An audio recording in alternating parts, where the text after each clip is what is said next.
Sorry. No, that's okay. It's just really frustrating. And even on election night, people were celebrating and I couldn't. I watched the numbers coming in and I was like, this is terrible. There's terrible things that are going to be happening at the Arizona State Legislature, which effectively runs our state, right? You could say we have a governor. He's a Republican, and he's also a Trumper Republican. So it's, really difficult to think that he's going to do anything moderate. And I'm watching as the numbers are coming in, and not only did Democrats not take the House like they were supposed to, they didn't take the Senate, and then they lost a seat in the House. They lost a seat which they've had for over a decade. The Democrats lost a seat. So when you look at it, like the demographics are changing, and maybe we'll have a better chance in 2022. But quite honestly, I don't care if you're a Republican or a Democrat, like the legislature is not friendly to atheists necessarily, and it's not friendly to secular government. And that's the bottom line of this, is that even though there are Republicans who sympathize with what we're doing at the Secular Coalition, which is to bring separation of church and state to the Capitol, they're too afraid to actually take action on that.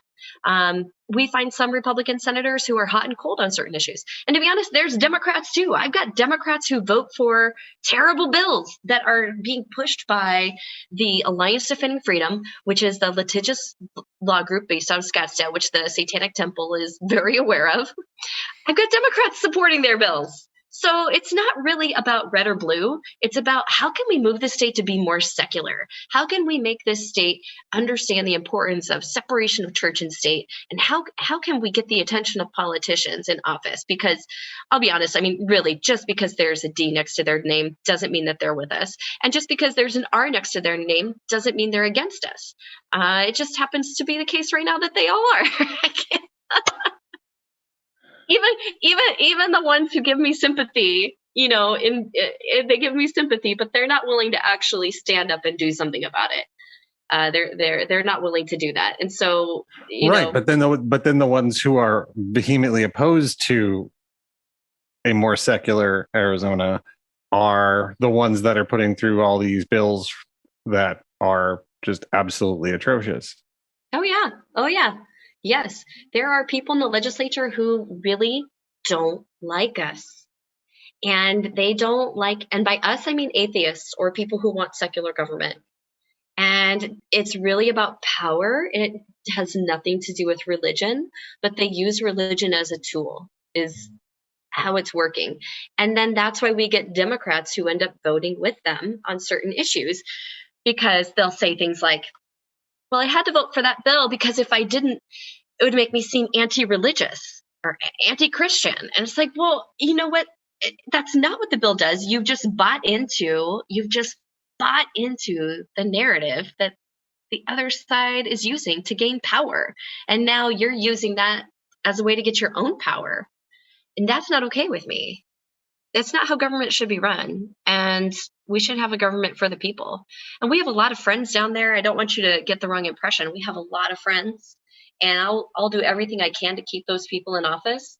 But we also have people who really don't like us. They really don't like us.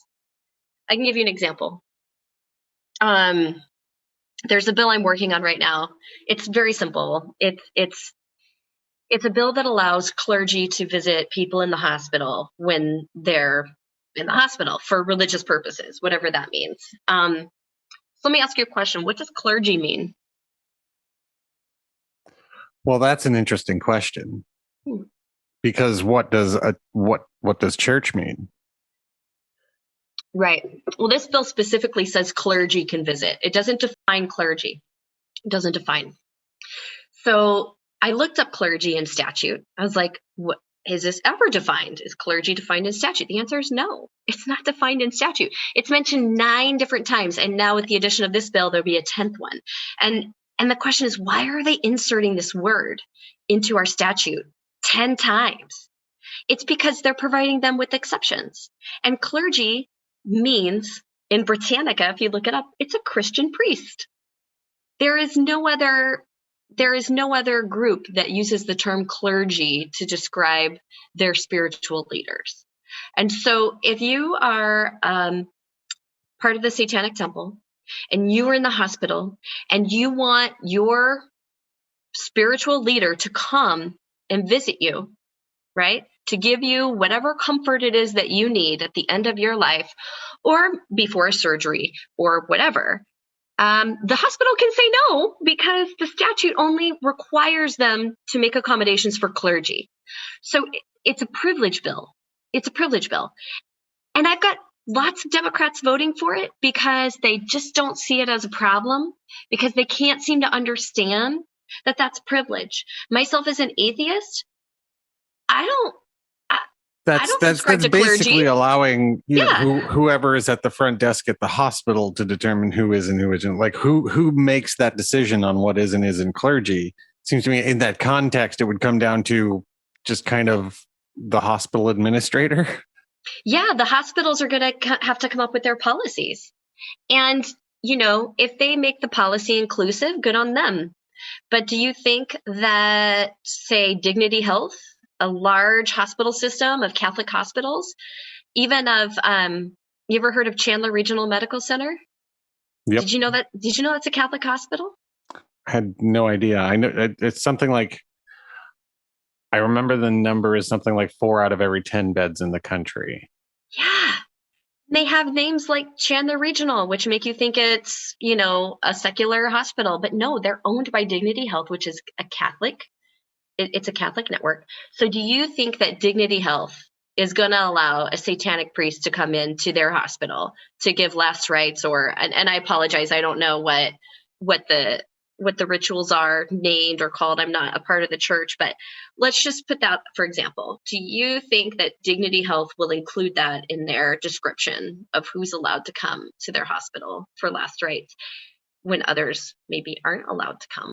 I think they might be selective depending on the circumstances. I think they could, in the event of like last rites or something like that, I think they'd be considerably more lenient than, say, a woman calling in a satanic minister before her tubal ligation. Oh, but they're not going to do a tubal ligation, right? Because they're Catholic hospital. Right.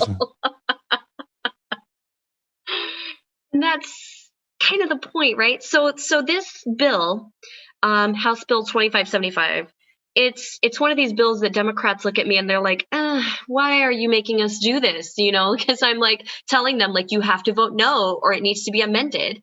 And they're like, and some of them just get frustrated because they're like, oh, it's too much. It's like, no, it's not. You're not understanding that this is privileging one religious group over everybody else, because there's one group that has protections under the law now and everybody else gets nothing. And it's up to the discretion of the hospital to decide.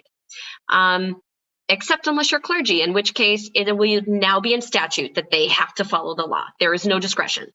Right, but if there's no definition for clergy, what recourse is there other than to go and say that hospital administrator doesn't know what clergy is and didn't let me in? Now we're under discrimination, yeah. Right? So this kind of a bill is meant to privilege religion over non-religious people. That's the fact. I went to committee. I made the case for atheists. I said I was the only person in committee who talked about this bill, other than the people for the bill, which the people for the bill were the Catholic bishops and the Catholic Healthcare, Dignity Health. Like, who's pushing this? It's the Catholics. So I just went to committee and I said, look, I don't want to take anything away from those religious people who want this. I agree with them, but you're excluding a lot of people. And so I'm asking you to include us, to include everybody, because we have 27% of the population that don't affiliate with any particular religion whatsoever. I brought up my dear friend who recently passed away from COVID, and how he's an atheist and he was left alone basically in the hospital. Like, under this law, somebody would have had to be allowed to visit him. Okay. Except it would have been clergy, and he's not religious. So why not allow the patient to decide who is going to be of significance to them? And so anyway, I made this case. I also called the bill sponsor And I introduced myself and I said, hey, this is what I do. And I wonder if you could listen to some perspective. And he basically said to me, nope, this bill doesn't discriminate. This bill includes everybody. And I said, okay, well, if your bill includes everybody, can you just define clergy in your bill so that we know, so that there's no question in the future? So it's not left to the discretion. And, he said, no, the bill's perfect just the way it is. We're going to do an amendment for the hospitals. That's it. And I said, well, you could listen to my perspective. I'm calling you as an atheist. You could listen to my perspective or not. Administratively, it doesn't sound like something that should be all that complicated of an imposition on a hospital to say, add a line to your form where they fill out the name and contact information of their clergy person right next to their emergency contact person. Mm-hmm. So what do atheists do? Well, you just ignore the fact that the word clergy has any religious implications whatsoever, and just know that it's the form that you need to fill out to get whoever that one person, whoever they are. So whenever I've gone to the hospital and they ask you for your religious preference, I say none. How would I know, right? And we just went through this unprecedented pandemic, right? Where hospitals suddenly changed their visitation policies and closed up. And so would you even know to put that there as an atheist? Well, as a member of the Satanic Temple, I know who I would put down as my clergy people. You would, but I wouldn't. And that's the point. And that's the point is that it's basically giving a group of people privilege to have a visitor of their choice when there's this whole group of people that don't get that privilege at all. And so why are we making exclusions and exceptions for clergy? Right, unless you're putting some sort of bench line of what's the difference between clergy and not clergy. Mm-hmm. But legally, it's literally, there's no definition, none. So using the word clergy, and by the way, in statute, there's another bill that's out that we worked on this session that was about requiring clergy, same word, to report child abuse. Did you know they're accepted right now? And what does clergy mean? I had no idea they were accepted. Yes. Well, but that's how the whole Catholic abuse scandal happened in the first place. I know. And also LDS. So there's a case out of Bisbee where a man was sexually abusing his children. He told his bishop about it. This is LDS. And the bishop did nothing, absolutely nothing to try to stop this from happening, didn't report it. Maybe they were trying like spiritual guidance. I don't know. Meanwhile, years and years and years go by. And this man is having sex with his 2-year-old child. Okay. Another bishop comes in, sees what's going on, and is like, well, maybe something should be done about this. Okay.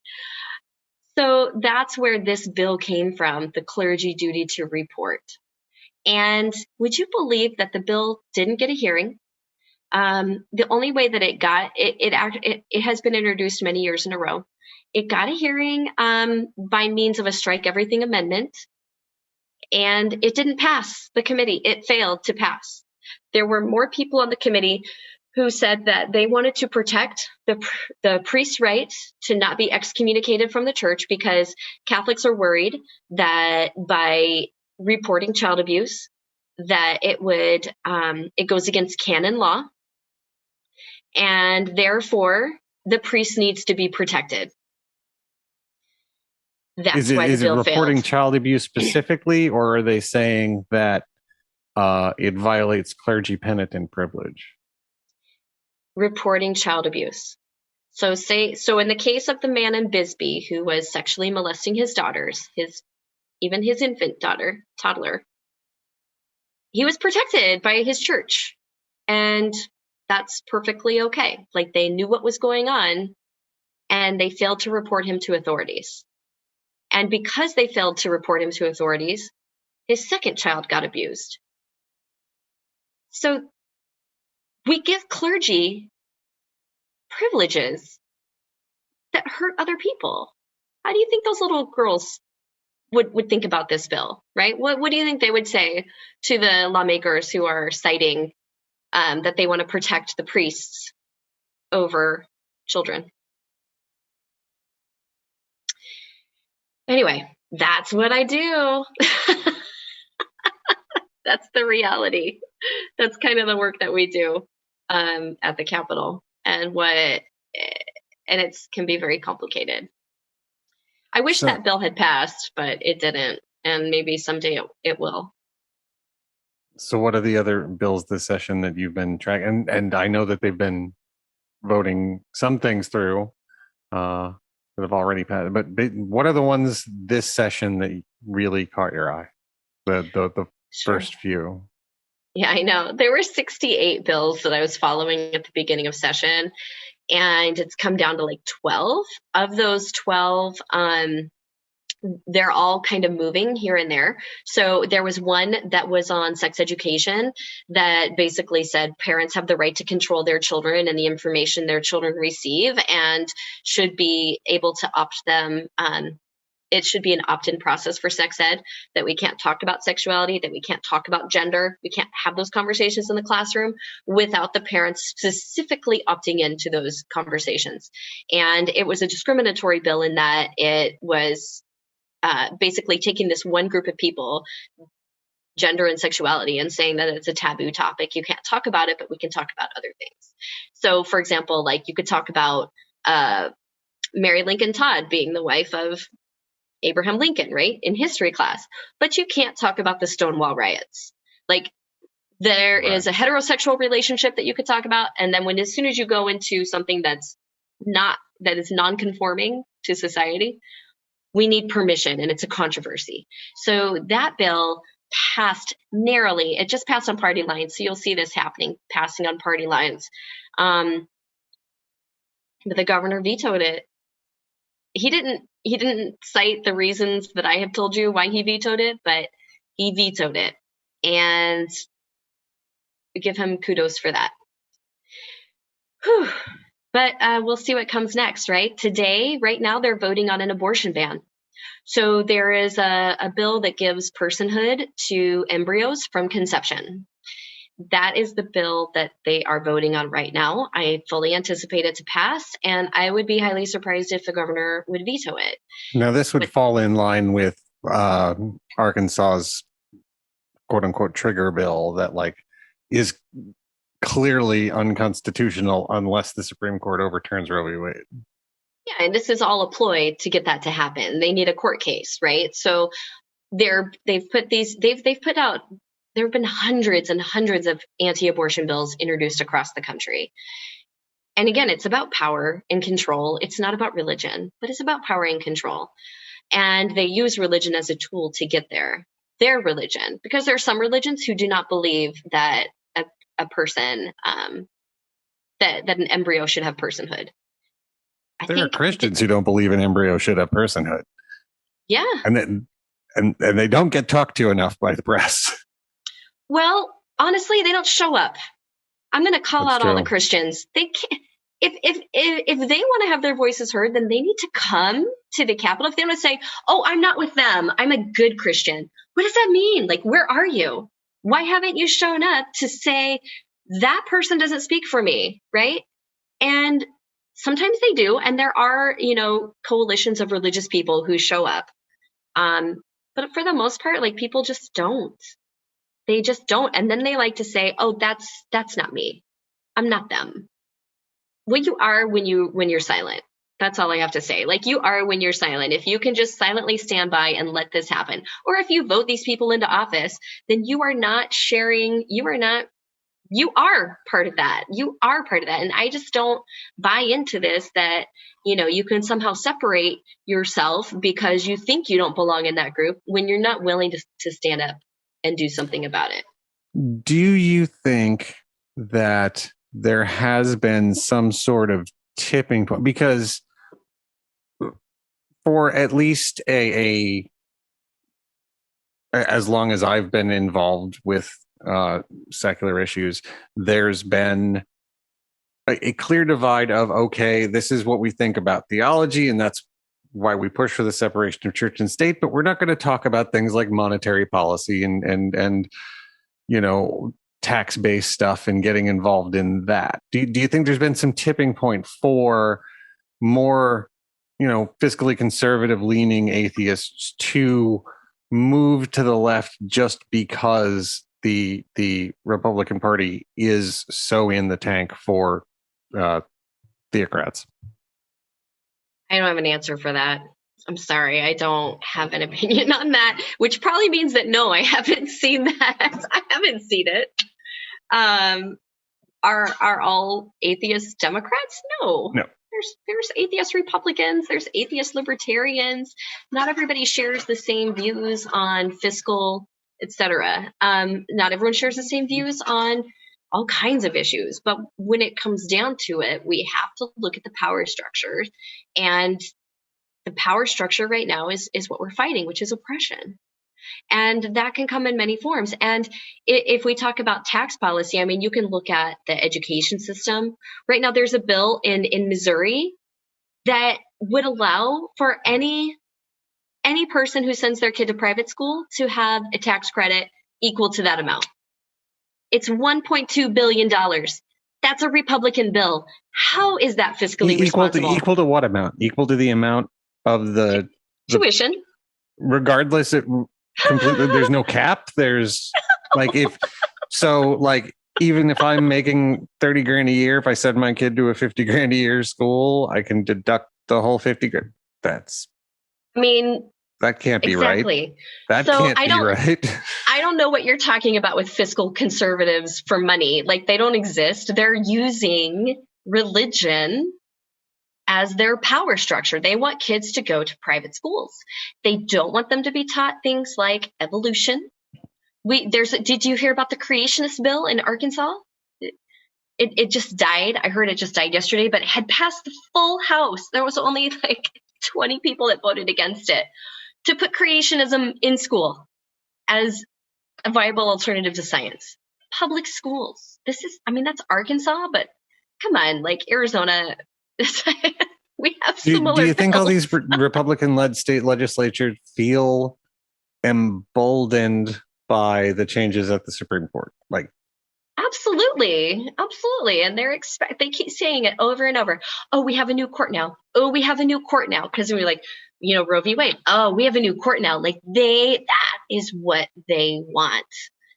That's exactly why they put Trump in office, was for power, to put those judges on the Supreme Court, so that they were trying to change things that, by the way, the majority of Americans don't want. 80% of Americans want access to safe and legal abortion for women. But you have this fringe group that has this concentrated amount of power, who are passing these laws regardless of what the people want. And so that begs the question, what is the disconnect here? How is it that Arizona put Joe Biden in office, and yet we're fighting a personhood bill, which is so extreme? And we're fighting anti-LGBTQ stuff. Do you know conversion therapy? There's a ban on it in Pima County right now. Conversion therapy, which is when the church you send your kid there to have the church convince them that they're not gay. It's horrible. It's horrible.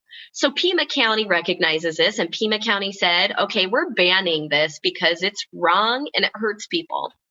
So in response to that, the Arizona State Legislature, not once, not twice, but 3 times this session, tried to pass a ban on banning conversion therapy. This is what our legislature is doing. And so what is the disconnect? That's not moderate. That's not moderate. That's not purple. Our state is purple. I'll give you that. We're not blue. We're purple. But yet our legislature is MAGA red. It is so red. It is so far to the right that they are pushing these things regardless of necessarily the cost. The Crisis Pregnancy Center bill, right? That was just the one I was going to ask you about. Yeah, it has a $3 million price tag. $3 million of our state dollars to be pushed into marketing women, shaming women, really, or people. I should say people, not women. People who want an abortion, people who are looking for abortion care. It is going to target them and shame them until they go get their butt to the crisis pregnancy center, where they will be given wrong information, like not medically accurate. They won't be given all of their options. They'll be told their embryo is farther along than it should, and there'll be guilt and shame. It's interesting to me too. They just passed, and governor's probably going to sign it, this adoption option. So the state of Arizona is going to have this adoptionoption.az.gov website, which uses state resources to push women towards people who are pregnant to adopt their babies, have their babies adopted. Like, it's basically using our resources for that and censoring information. Crisis pregnancy centers, they're not licensed.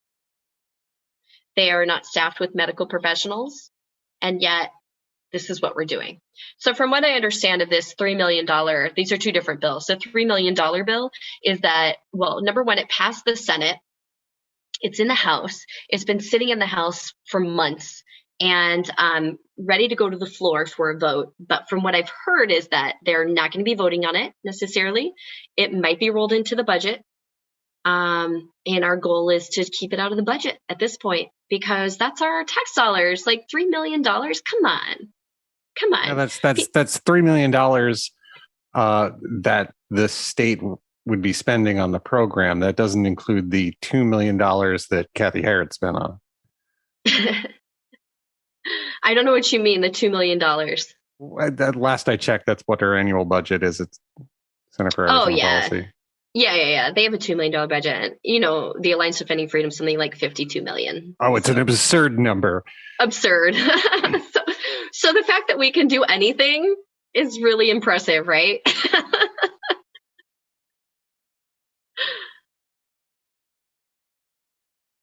So what other bills? Another one. Well, let's talk about civil and criminal liability protections for churches. Okay. Now, actually, essentially for churches, because it's not. It's for religious organizations. So right now there's a bill that has been sitting in the Arizona State Senate, just sitting there for a few weeks, 7 weeks. It's a sleeper. It's ready to go to the floor. It's ready to be voted on. They'll give us 24 hours notice. That's all we have. But this is a very dangerous bill, and I'll explain to you why. The way it currently stands is that it was written by the Alliance Defending Freedom. That's the first thing you need to know. This bill was written by the Alliance Defending Freedom, and it was defended in committee by the Alliance Defending Freedom. And what it does is it gives civil and criminal liability protections to religious organizations, which is defined as any group that considers themselves to be religious. So that would include, say, this giant university here, Grand Canyon University, that they're religious. It could include Joe's bookstore, Joe's Christian bookstore, you know, basically In-N-Out Burger. In-N-Out Burger. Let's say Chick-fil-A. They're religious, right? I mean, who's to say that under this bill they wouldn't be covered? So it gives them this broad swath of protection from liability to not be responsible for their actions. Not only civil liability, but criminal liability. And so who do you think would benefit the most from criminal liability protections in this state? Criminals. Let's think about who gets in a lot of trouble for sex abuse scandals. But isn't there another way? Like, it seems like there would be a way to spin that, right? Like, if you just own a big chunk of property and declare it a church and start inviting undocumented immigrants on there, and then just be like, nope, you can't come in. That'd be weird, right? I mean, it's not an okay thing, Jack. It's not okay. It doesn't matter if it's for good or not good. Like, it's not okay to give religious organizations this special privilege under the law. It's not okay. It's not okay to say you can do whatever you want under the name of your religion, and the state can't hold you accountable for that at all. Which is what the bill says. Like, I almost want to pull up the text right now, but I think that's the one I was telling you about before. It is so bad. It is the broadest. It is the second broadest in the country, second to Arkansas, of this bill. And how they sold it and how they talk about it is so disingenuous because they talked about it in committee and they spread the word on the floor to say that this was about keeping religious places of worship open during the pandemic. That is how they sold this bill. And that is one piece of a 3-page bill. That's literally like 2 lines This was in a 3-page bill. 2648. Yes, 2648. This is a bill that has opposition from Secular AZ, from the ACLU, from the National Council of Jewish Women, from Equality Arizona, from what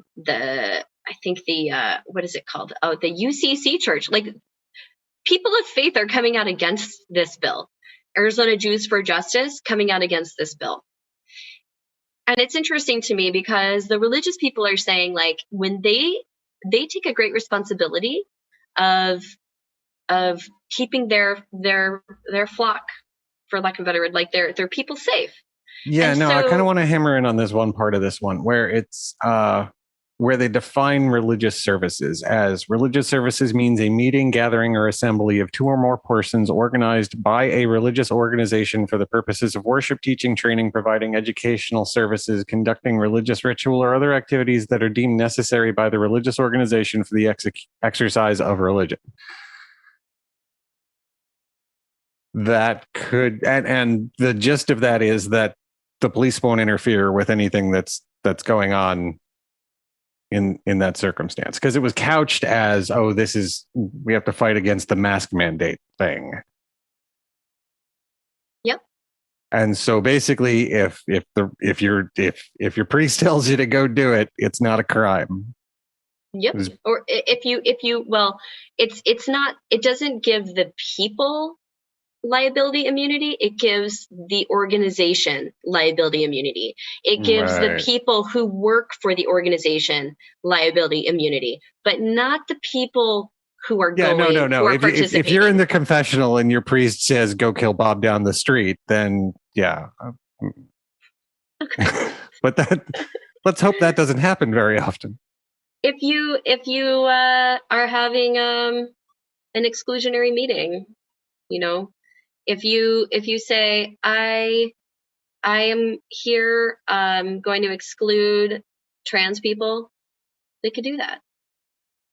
Like, they could really discriminate against anyone they want to, which is why the equality folks are on board, because they recognize that in this language how damaging it can be to their community, and they're constantly on the short end of discrimination, especially trans kids. A religious school could keep trans kids out. I mean, they already do, probably. I don't know. I don't have any example of that. But. Well, that's another thing. The big push toward vouchers is clearly a way that they're funneling money into church coffers, because the church organizes the religious school, right? There's a lot of voucher bills too right now. Yeah. Senate Bill 1452 is trying to move. That's the big expansion this year, and it had like over 1,000 people signed in against it. It's being pushed, and it hasn't moved in a little while, but I think that's because of politics. So basically, we're in kind of this holding period in the month of April where some of the bills don't move, but that's not that they're dead. It's just that the leadership are trying to cut deals with those bill sponsors to get them on the budget. They need a majority for the budget, and so they have to cut deals and say, all right, we'll do this for you if you do this for us. It's the horse trading process of it. Mm-hmm. Mm-hmm. I don't get invited to those meetings. So what do you think is the most effective thing that people can do to push back again, just as private citizens? Yeah. So number one is they need to contact their lawmaker, get to know their lawmaker, whether they agree with them or not. They need to get to know their lawmaker, and you do that just by building a relationship with the office. You show up, you make phone calls. This is what people can do. They need to hear from their constituents who are not Christian. Like, they need to hear from their constituents who are not Christian, because we should be living in a government that is equitable for everyone and that doesn't favor one religion over others. And so, regular people, voters need to contact their legislators. And lastly, I think they should run for office. I think we need more atheists in office, personally. We need more people who are willing to stand up for atheists in office. And I'm going to be doing some work to make that happen. We're going to be doing some candidate trainings coming up later this year. We are going to start actively recruiting people to run for office. And I mean every office, school boards, city councils, county commissioners. Get yourself on those boards or commissions, these things, all of these places need people from the community to be a part of that. And so our goal is to demystify it and to encourage more people to run for office who specifically are atheists, but we'll see. We'll see how we do. It's kind of a pilot project that I'm working on with a couple people from the Secular Coalition. That's a teaser. I also know that one of the things that Arizona does, and I don't know how many other states do this, is the right to work or right to speak platform that they have. The computer system? Yeah. Well, our legislature is not too big on democracy. The request to speak system is something they do well. So when bills are coming through the process and they're up in the committee, they're on an agenda for the committee hearing, that's when the public can log in their support for or against a bill. You can also request to speak, like in the committee. I will say that this past session, the lawmakers really took advantage of the fact that we have a pandemic. And they put these really strict rules on speaking, actually being able to speak in person. And they also didn't let a lot of people speak. There's a lot of Republican apathy towards Democrats right now. And I don't just mean the lawmakers. I mean everybody, people who come to speak. They're turning away. They're like, no, they have closed the Senate building to the public, even though they have lifted their mask mandate inside. And that even includes reporters. They don't let reporters in. They only let you in if you have an appointment. So, for example, they can't let you in because we decided no masks. And so we can't have just people coming in off the street because that's the only way we can have no masks. We need to not have masks because we need to see each other's face movements so we can understand what each other mean when we talk. Yeah, they just don't want to hear from the people or be reported on about what they're doing. But thanks for trying. Even in the house. I mean, the house is open. It's like the Wild West over there. It's been open for the whole time. They've never closed their doors. They had a mask mandate, but the mask mandate is gone. But they've been open all session. And so the House is actually a little more open right now. You can walk in and you can watch a committee hearing and you could watch the caucus. But the Senate is completely closed. They just want to do it all behind closed doors. One of the things in the House that happened this session on more than one occasion was that the committee chair denied the right to speak to certain lobbyists like Planned Parenthood Arizona on an abortion bill. Because they said, and myself too, I was also denied that day for that hearing. And the reason why is because the hearing was on a Monday at 2:00, and the Planned Parenthood lobbyist and myself both got our request in on Friday before 5 p.m., but after 2 p.m. And so for them, they just use this rule. It's an abstract rule. What's the point, right? We put our request in, we followed everything we needed to do, but it had to be 24 hours all of a sudden to the beginning of the committee hearing. So they're which is a rule that they hadn't been enforcing the whole session. Instead of a day, right? End of business at the day before. Yes. And this is what I'm telling you, they're shutting out democracy. So yes, there's this request to speak system, apps.azledge.gov.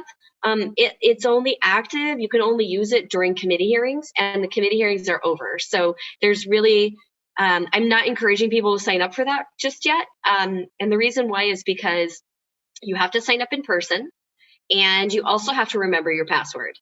So I tell people, like, if you don't have an account yet, I kind of recommend waiting until December when we start pushing and sign up for lists from people who are doing this work at the Capitol, because we're going to start pushing for signups around December because the committees will start again in January. If you forget your password, then you have to get a new account. Like, it just doesn't work that great. You can't, like, you could be like, forgot password, like you click on it and then you just wait and nothing happens. Like, you never get an email, nothing. So it's not the best in that sense. I need to contact my conservative representative about waste of money on development costs for that system then if that button doesn't work, I think. They don't want to hear from people. They cut us off. They don't let us speak. They find reasons not to let the opposition speak.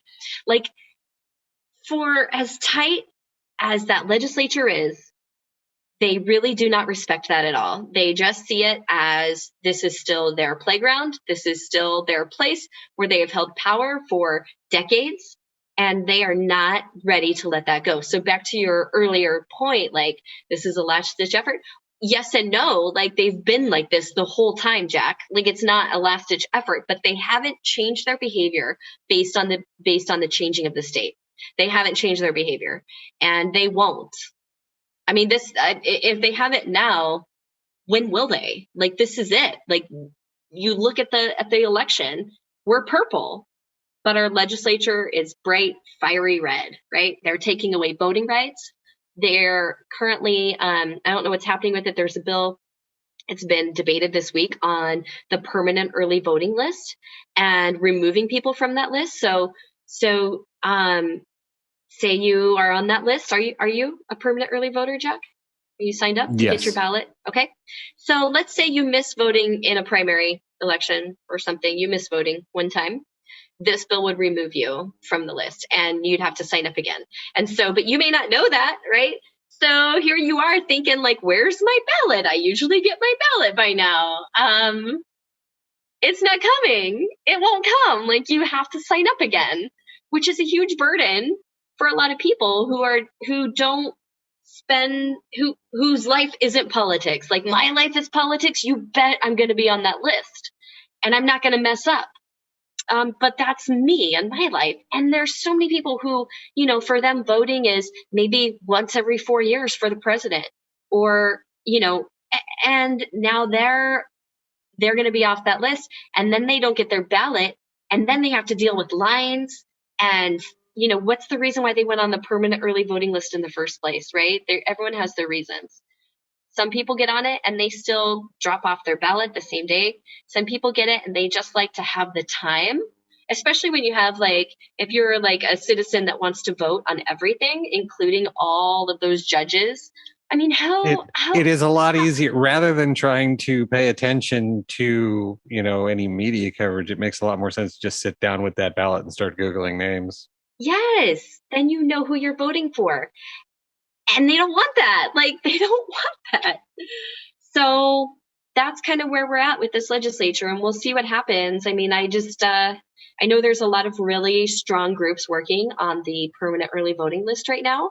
But I do believe that the Republicans have the votes to pass it. And they shut off conversation. I mean, you should see the way that they put down Democrats, and it's really quite oppressive. I have to say, like, it is an oppressive place. They don't hear Democrat bills. They do have some, and they're all softballs. They're all softballs. They'll never put the Democrat bills up that need or would be considered controversial or down the middle of the road kinds of things. They are more the bills that they like, that Democrats happen to be running, that they're like, we'll give this to them so that they can say that they hear Democrat bills. Or they use that to get Democrats to vote for their stuff. Like, I can only guess, like, did somebody get something for voting for that church liability bill? There were 7 Democrats in the House that voted for it. I mean, I don't know how any Democrat can look at a bill like that, even if they didn't read the bill, which they probably didn't.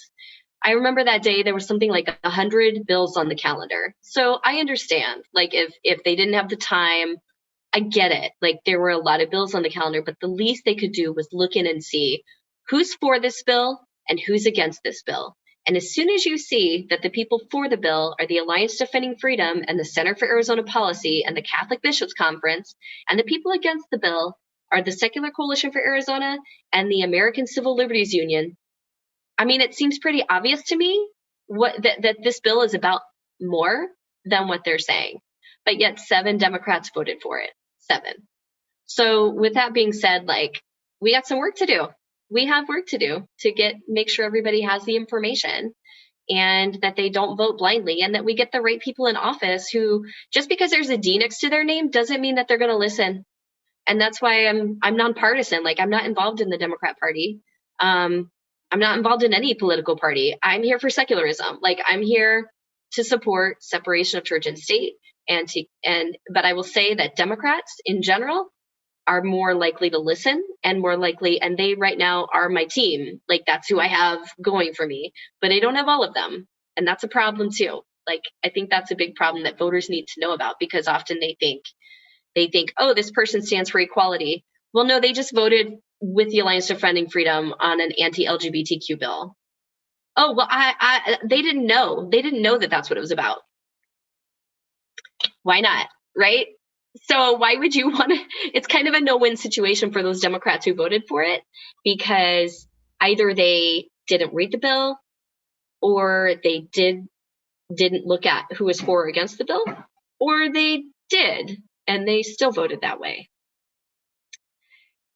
That's where I'm at. To be fair, in Arizona, there's plenty of, well, for the longest time, we had Republicans that were more fiscally minded than social cause minded. I don't know if that's the case anymore. It seems like everything that they're railroading through has nothing to do with, the nuts and bolts and dollars and cents of running a state, and everything to do with social program stuff.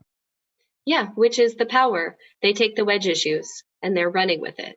So this abortion issue, this abortion ban, this personhood bill, I mean, they know it's not constitutional. They know that they're going to lose their lawsuit, and they're going to end up paying out millions of dollars to Planned Parenthood in legal fees. It's happened before. $10 million paid out to Planned Parenthood in legal fees by the state of Arizona over the last 15 years. Because they just pass these horrible things. It's not fiscally conservative at all. So anyone who's a Republican or who votes for Republicans thinking it's fiscally conservative to do so should really take a look at how they're voting and what they're doing and hold them accountable. I think that the Republicans need to stand up and say to their own party, like, enough. Like, this is enough. Like, we're the party of fiscal responsibility, and this has nothing to do with fiscal responsibility. Defunding our schools, like, how is that helping? How is that helping, other than to just give money to people who are already sending their kids to private school? It doesn't really help. So, and at the end, like, we're kind of stuck with what happens, like, it's not the best. It's not the best. Like, I don't want public schools to start teaching about creationism as science. Like, what is that? That's a Bible story. Like, you want to talk about it in Bible class, which Arizona has approved to offer. And that's fine. Have that literature class. You can have that. We'll teach the Bible and John Milton right next to each other, and I'm okay. Well, there's actually a Bible course that's approved by the state. So the state of Arizona has approved a Bible course. This was years ago. And it's not like you just said, Jack. It's not like comparative religions. It's not comparative literature. Yeah. No, it's literally studying the Bible. You can have a full year for the Old Testament and a full year for the New Testament. So this is a funny story. So Camp Verde, the school district up there, they were lobbied heavily by this pastor who basically like wrote this textbook that he wanted to sell to the district. I have a copy of the textbook. Anyway, it's great. Anyway, so Camp Verde went ahead with this, and the Secular AZ, we wrote them letters. We're like, you can't, like, this is really wrong what you're doing. This textbook isn't really about history. Like, it's not at all. But anyway, they went ahead with it. And they canceled the class. Do you know why they canceled it? Are you ready? Okay, I'm ready. Nobody signed up for it.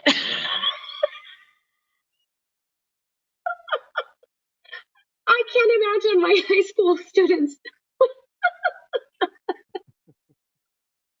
Unless their mom makes them, like they're gonna probably choose like photography as their elective, or art, or philosophy, or if they want to study the Bible, they should be doing that at their church with their pastor. And that is really the responsible place to study the Bible, especially if you're surrounded by your family and it's part of your culture and this is who you are. Like, I'm not saying nobody should study the Bible. I'm saying that it doesn't belong in public school. It's not a public school class. It is a class for church. And that's okay. Like, no one's taking that away from them. No one said you can't do that. Like, of course you can. I'm just saying, like, why you gotta do this at Why you gotta the do it high at the school? No, why's it gotta be at the high school?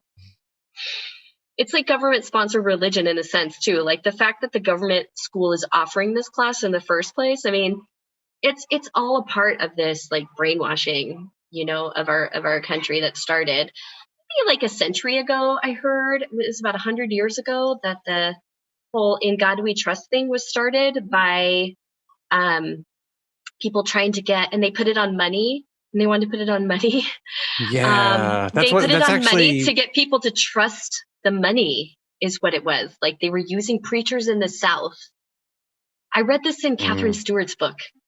I should probably find that so I can reference that, but very interesting. I like the coin thing because one of the things we never say about the coin, one of the things I don't think we say about the coin thing enough is when, because, okay, we kind of stopped the argument at, well, they put "In God We Trust" on the coinage in the 50s as a thing with World War II and the Cold War and yada, yada, yada. But we don't go all the way back and say, well, the first American coin, the Fugio cent that was minted by Benjamin Franklin, just said "mind your business" on it. I didn't know that. That's fun. That's a fun fact. Yeah. Is it really? Are you serious? Mm-hmm. I like it. Okay, so how can people find out more stuff about the Secular Coalition for Arizona or Secular AZ or whichever? The best way is to sign up for our email list. We're Secular AZ. Secular AZ is actually two different organizations under one kind of name. So we have our 501c3 group, which is purely focused on education and community outreach and activities and et cetera. Like that's what that group does. And then we have our C4 group, which is like our lobbying group, which does all of the legislative work and political work, et cetera. So, but they have two different boards of directors, but we all kind of work together in this Secular AZ. And the goal is to just bring more secularism to Arizona. And we do that through legislative work as well as community work.